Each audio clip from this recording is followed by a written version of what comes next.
कितनी बड़ी उपलब्धि आपकी नज़र में? सबसे बड़ी बात तो जो विक्रमशिला यूनिवर्सिटी है, इसका नाम इतिहास में स्वर्णिम अक्षरों में लिखा गया है और इससे भागलपुर जिला ही नहीं बल्कि पूरे बिहार के लिए एक बहुत बड़ी उपलब्धि है कि जो स्वर्णिम अक्षरों में हमारा नाम था पुनः उन अक्षरों को पुनः दोहराया जाएगा और ये सेंट्रल यूनिवर्सिटी के रूप में विकसित किया जाएगा, जिससे हज़ारों लोगों को फ़ायदा होगा।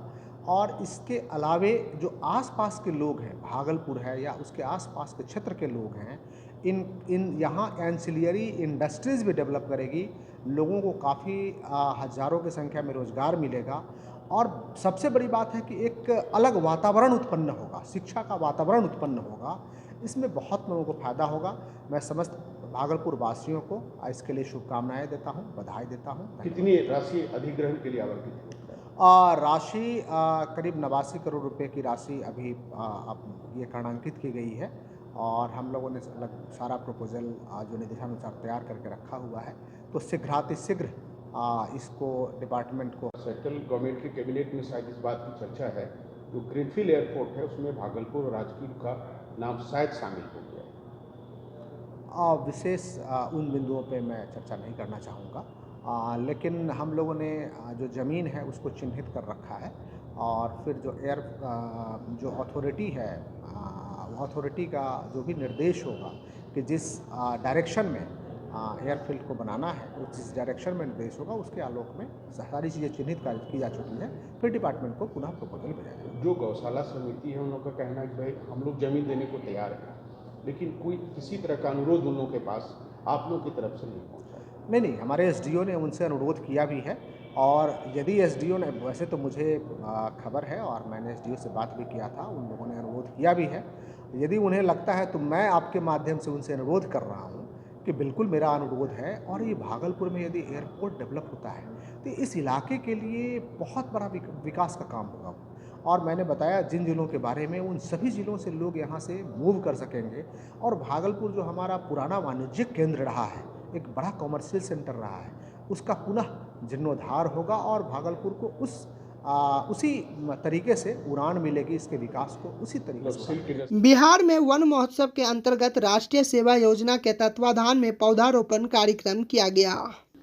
नाथनगर के पूरनमल बाजोरिया शिक्षक प्रशिक्षण महाविद्यालय नरगाकोटी चंपानगर में बिहार में वन महोत्सव के अंतर्गत राष्ट्रीय सेवा योजना के तत्वाधान में पौधारोपण कार्यक्रम किया गया। इस अवसर पर महाविद्यालय के प्रभारी प्राचार्य डॉक्टर राजकुमार ठाकुर, डॉक्टर गौरी शंकर मिश्रा, डॉक्टर अजीत कुमार दुबे, राजीव शुक्ल, सुश्री अदिति काड़वा, डॉक्टर सुची झा, धीरज कुमार मिश्रा आदि उपस्थित रहे। कार्यक्रम का संचालन राष्ट्रीय सेवा योजना के कार्यक्रम अधिकारी डॉक्टर सलेश मिश्र ने किया। एक्सिस बैंक की तरफ से महाविद्यालय परिसर में 5 पौधे लगाए गए। इस अवसर पर एक्सिस बैंक के नाथनगर के शाखा प्रबंधक विवेकानंद झा, विशाल कुमार उप शाखा प्रबंधक राहुल कुमार, डिप्टी मैनेजर आदि उपस्थित रहे। भागलपुर में शनिवार की शाम एक नाबालिग युवती ने डॉक्टर पर छेड़खानी का आरोप लगाकर क्लिनिक में जमकर हंगामा किया। घटना के संबंध में बताया जा रहा है कि नाबालिग युवती पंचवटी होटल के ठीक बगल में सनातन क्लिनिक आँख का इलाज करने के लिए पहुंचे थे। इसके बाद डॉक्टर संजय कुमार ने युवती को डार्क रूम में ले गया, जहां पर आंख बंद करने कहा और बेस्ट पर हाथ रख दिया। युवती के द्वारा बार बार हाथ हटाने की कोशिश किया गया, लेकिन डॉक्टर ने नहीं हटाया, जिसके बाद युवती चिल्लाने लगे और हंगामा शुरू कर दी। युवती ने घटना की जानकारी परिजनों को दिया। घटना की जानकारी मिलने के बाद परिजन अन्य सौजन्य के साथ अस्पताल पहुंचे और जमकर हंगामा करने लगे। सूचना के बाद मौके पर पहुंची तिलकामाझी पुलिस ने किसी तरह आक्रोशित परिजनों को शांत करवाया। कुछ मामला क्या मामला था बताइए पूरा। अरे हमारे चाचा जी आँख देख रहे थे। आँख पुराने डॉक्टर जो होते हैं ना, वो डार्क रूम में स्लिट लैंप यूज़ करते हैं। स्लिट लैंप एक इंस्ट्रूमेंट होता है जिसमें कि अंधेरे रूम में स्लिट मैंने एक छोटी सी रोशनी के द्वारा आँख को देखा जाता है। उसमें है कि पेशेंट को डॉक्टर के नज़दीक बैठना पड़ता है। उस क्रम में उस लड़की के साथ लड़की के बदन में हाथ फट गया, एग्जैक्टली क्या हुआ हमको भी नहीं पता है। हंगामा सुने तो हम भी दौड़ के भागे वहाँ। तो उस लड़की का आरोप है कि हमारे चाचा ने ऐसा किया, लेकिन अब ऐसा हुआ है नहीं हुआ ऐसा कोई ये नहीं, गलती से भी ये सट सकता है ना। यही हुआ, इसको लेके काफ़ी हंगामा तोड़ फाड़, उनका पूरा लेंस का बॉक्स उठा के लोग फेंक दिए सब कुछ। और जब लड़की यहाँ आई तो लड़की को हमने कहा कि भाई ठीक है, ऐसे हंगामा कैसे नहीं होगा, अपने गार्जियन को बुला के लाओ। गार्जियन लोग यहाँ आएंगे, बैठ के बातचीत होगी, क्या हुआ है, डॉक्टर साहब भी अपना पक्ष रखेंगे कि जानबूझ के हुआ, धोखे में हुआ, तो किसी के साथ भी ये घटना घट सकती है ना। कोई भी डॉक्टर अगर पेशेंट को देख रहा है तो स्वाभाविक सी बात है कि उसके नज़दीक ही जाके देखेगा, दूर से देख नहीं सकता है जब उस तरह का सिचुएशन है। अब वो लड़की ऐसी उम्र में छोटी है, हो सकता है कि वो उस चीज़ को लेकर रिएक्ट कर रही हो। हम ही लोग पेशेंट को देखते हैं, कभी इधर इतने सारे लोग रहते हैं, कभी किसी के बदन से हाथ सट जाता है, कभी कुछ सटता है, तो ये तो धोखे में होता है।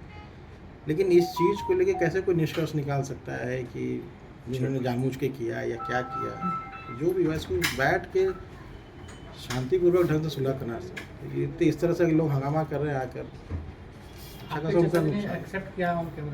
देखिए कोई भी डॉक्टर रहेगा जब इतना हंगामा देखेगा तो शायद यही ना बोलेगा, वो लड़ने तो जाएंगे नहीं, उनसे भगजग तो करेंगे नहीं। उनका उम्र 70-75 के आसपास है, वो तो चिल्ला चिल्ली करेंगे, हम लोग चिल्ला रहे हैं कि नहीं ऐसा नहीं है। लेकिन वो तो नहीं है तो क्या बोलेंगे, यही बोलेंगे भाई शांत हो जाए मामला, तो हाँ चलो हमने माफ़ी मांग लिया, माफ़ी मांगने के कहा गया तो माफ़ी मांग लिया, यही हुआ। तोड़फोड़ किया है उसने, तो कार्रवाई हम लोग क्या करेंगे, उठा के पूरा लेंस का पूरा बॉक्स उठा के फेंक दिया गया। तो वो गलत आरोप लगा रहे थे क्या? गलत आरोप लगा रहे हैं, ये हम लोग तो कोई होते नहीं डिसाइड कर रहे। अगर उनको करना है तो कोर्ट जाके करें, तो कोर्ट डिसाइड करेगा सही है कि गलत है। आप या हम ही के साथ अगर ये घटना घटेगी तो हम लोग क्या रिएक्ट करेंगे बताइए। तो किसी के साथ भी हो सकता है, और डॉक्टर लोग सॉफ्ट टारगेट, डॉक्टर जब किसी पेशेंट का इलाज कर रहा है तो डॉक्टर स्वाभाविक सी बात है उस शरीर के नज़दीक ही रहेगा। अब कोई अगला व्यक्ति उसको कैसे रिएक्ट करेगा, ये कैसे कर, जब आप और हम दोनों में से कोई माने था, हम लोग कैसे किसी पे ही कर रहे, और हम ये कैसे मान लें कि हमारे चाचा ने ये किया, ये बात को हम कैसे मान, हम इस बात को, हम तो यही बोले कि अरे बैठ के बात करो, शांति को से बताओ, तुम अपना बात बताओ, डॉक्टर साहब अपना बात बताएंगे, गार्जियन को बुलाओ, मोहल्ला टोला को बुला के तो हंगामा करने के 10 लोग खड़े हो ही जाता है, क्या कर सकते हैं इसमें। परिचय बता दें। हम डॉक्टर सनातन कुमार, डॉक्टर संजय के भतीजे हो। जी बिल्कुल, जो हमारी बच्ची के साथ आज जो हरकत जो हुई है, अगर डॉक्टर आई केयर हैं तो उसे चेस्ट से कोई मतलब नहीं होती है। एक बार गलती कर रहे हैं तो दोबारा फिर चेस्ट पर आप हाथ डाल दिए उस मासूम बच्ची पर, तो ये बताएं कि ये डॉक्टर है या हैवान है। मुझे तो नहीं लगता है कि डॉक्टर है, या कहीं ऐसा नहीं कि कोटा खोल करके ये बैठा हुआ, ये सेक्स वाले डॉक्टर बन गए। इसका मतलब क्या नाम है डॉक्टर का? डॉक्टर संजय। क्या बोले? उन्होंने माफी मांगा हाँ। कि अब आइंदे नहीं होगी इस तरह से, जो भी गलतियां हो गए एक्सेप्ट किया। क्या चाहते हैं आप? एक्सेप्ट किया। आप चाहते मैं क्या? नहीं, मैं बस यही चाह रहा हूँ, अगर उन्होंने एक्सेप्ट कर लिया मैं उसे एक्सेप्ट मान लिया हूँ। आगे ये मैं दूंगा कि ऐसे सब डॉक्टर से जरूर आप लोग बार बार देखें, इंटरव्यू लें और देखें। मैं कुछ भी नहीं चाह रहा, मैं पेरेंट्स होकर के मैं बोल रहा हूँ, अगर प्रशासन के साथ, अगर प्रशासन भी साथ में है, उन्होंने एक्सेप्ट कर दिया कि हमारी गलती हुई है, मैं माफ़ी मांग रहा हूँ। मैं पेरेंट्स होकर के मैं बोल रहा हूँ, चलो मैं गलती माफ़ी मांग लिया तो मैं माफ़ी कर दिया। क्या नाम हुआ आपका? मोहम्मद अकबर अली। कौन है वो? बच्ची है हमारी। विक्रमशिला सेतु पर मेंटेनेंस कार्य को लेकर दोपहर के बाद से वन वे रूट लागू कर दिया गया। हालांकि शनिवार को वन वे लागू करने के बाद से वाहन चालकों को काफी परेशानी का सामना करना पड़ा, क्योंकि विक्रमशिला सेतु के दोनों तरफ वाहनों की लंबी कतार लग गई। स्थिति को नियंत्रण में करने के लिए बराड़ी टीओपी प्रभारी प्रभाकर कुमार अपनी टीम के साथ मुस्तैद रहे।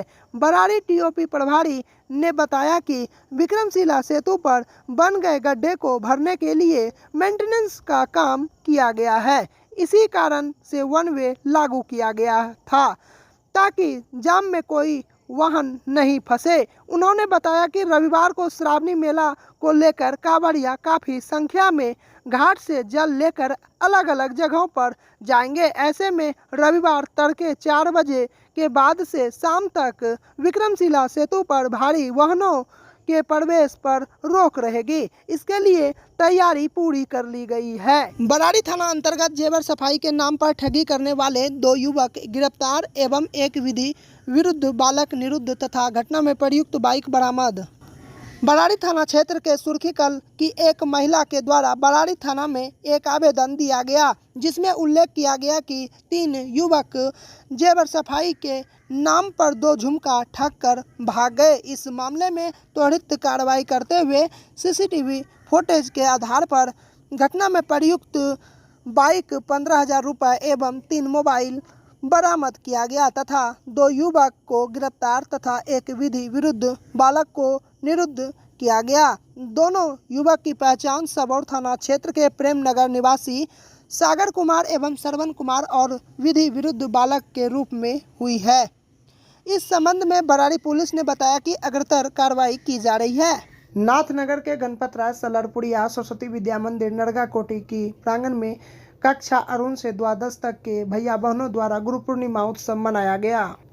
नाथनगर के गणपत राय सलरपुरिया सरस्वती विद्या मंदिर एवं पूरनमल सावित्री देवी बाजोरिया सरस्वती शिशु मंदिर नरगा कोटी के प्रांगण में कक्षा अरुण से द्वादश तक के भैया बहनों द्वारा गुरु पूर्णिमा उत्सव मनाया गया। कार्यक्रम का प्रारंभ प्रधानाचार्य नीरज कुमार कौशिक, उप प्रधानाचार्य अशोक कुमार मिश्र, डॉक्टर संजीव झा, अभिमन्यु कुमार, अभिजीत आचार्य, लवली आचार्य, संजीव ठाकुर एवं ललिता झा द्वारा संयुक्त रूप से दीप प्रज्वलित कर किया गया। विद्यालय के प्रधानाचार्य नीरज कुमार कौशिक ने कहा कि अज्ञान को हटाकर प्रकाश की ओर ले जाने वाले को गुरु कहा जाता है। गुरु पूर्णिमा गुरु और उनके शिष्यों के बीच पवित्र बंधन का सम्मान करने का दिन है।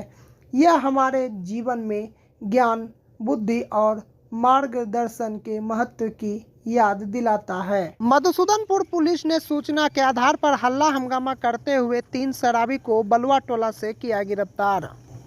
मधुसूदनपुर पुलिस ने बताया कि तीनों शराबी हल्ला हंगामा कर रहा था। इसी आधार पर सूचना प्राप्त हुआ तो तीनों शराबी को बलुआ टोला से गिरफ्तार किया गया।